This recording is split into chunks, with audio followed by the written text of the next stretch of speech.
Daffy, in your experience, what are the key conditions for the artists and cultural actors to have a role in development? Please. Thank you, Chairman. Thank you for this question. Thank you for the ULCG for inviting us.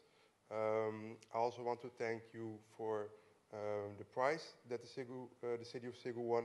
We won the prize of Most Creative City this year. So thank you very much. And I would like to tell you a little bit more about what it is that we do and why we won this prize. And I'm a little bit under the weather, but I'll try and keep it as energetic as Ms. Rubin. Do we have a presentation? Okay, no problem. I'll do it without a presentation. No? Oh, it's coming, okay.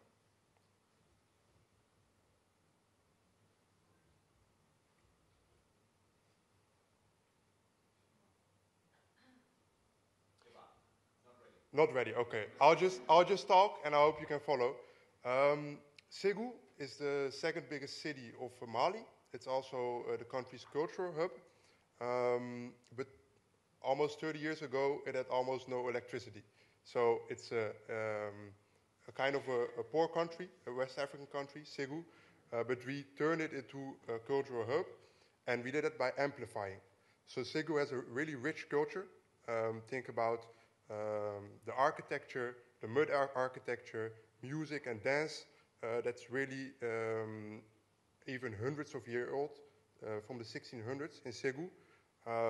And with the festival on the Niger, as you may see some pictures after, if the presentation is here, you will see that all of those aspects come together in 1 week of festival with over 30,000 festival goers every year. And what this means, for your question, Chairman, is that for the artists in Ségou, the local artists, but also in the whole of West Africa, they come together and have a platform to show their talent, their skills, their craftsmanship, and in that way, it's an amplifier of the culture that's already there. So what I think is that what we need to do is everybody and everywhere in the world we have culture. There are cultural notices that are different for everyone, but sometimes they don't get any recognition. It's very difficult for, especially for us in Ségou, to get recognition for the artists that we have, and also artists from elsewhere. So we have different kind of boot camps, like cultural management, how to teach artists how to monetize their craft. Because there are a lot of artists in this world that have great art, can produce great things, can collaborate, are articulate, but don't know how to present themselves, present their art, and get recognition that they deserve. And I think that's very important, because the monetary aspect is also what brings forward culture and shows it to the world, right?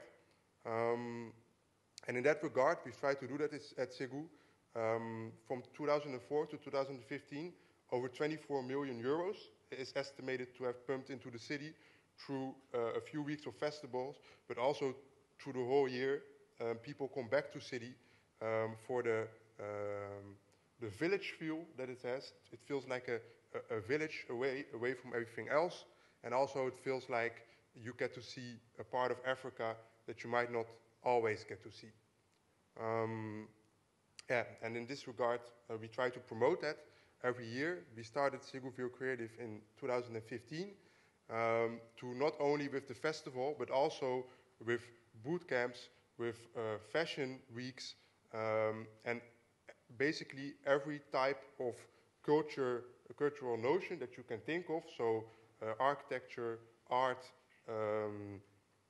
fashion, heritage that we already have. How can we show that to the world? So I think it's important for everyone to think about where they're from, what culture they have, and how they can amplify that and give a platform to artists and people to show that to the world. And I think it's also for this reason that it's a very special thing that we do in Ségou. And that's why we also won the prize this year, because we are a cultural hub in West Africa. And that did not come because we already have a rich culture. Ségou has a really rich culture, but it's because we have tried to work together with foreigners, with other people, and invite them into our city, so they can have a look, a view, and a taste of the culture that we have. And I think that's very important, to share your culture with other people. And that's what we represent at Ségou Ville Creative.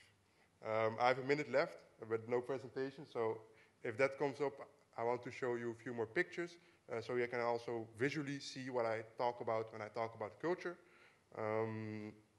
But you can think of African dances, storytelling, theater, music, dance. Those are very important notions that we use not only in Africa, but everywhere else in the world.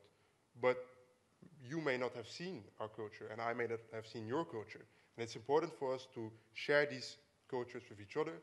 That can be through gastronomy, which we also, in collaboration with 2 other festivals, one from Morocco and the other one from Timbuktu, from the northern part of Mali.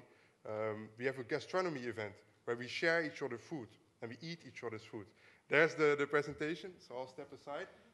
If you can click a little bit further, I just want to show you the pictures.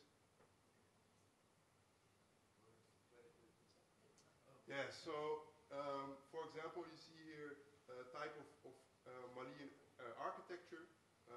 It's fully out of mud, mudstone it's made of. Here you see a mask that's used by the Bozos. It's a cultural tribe, and it has really spiritual meanings also. So these are things that you may not see at first sight, but you will learn a lot about, as well as, for example, pottery on the right is something that's done very locally. Okay. Pottery is something that's done very locally, and it's something that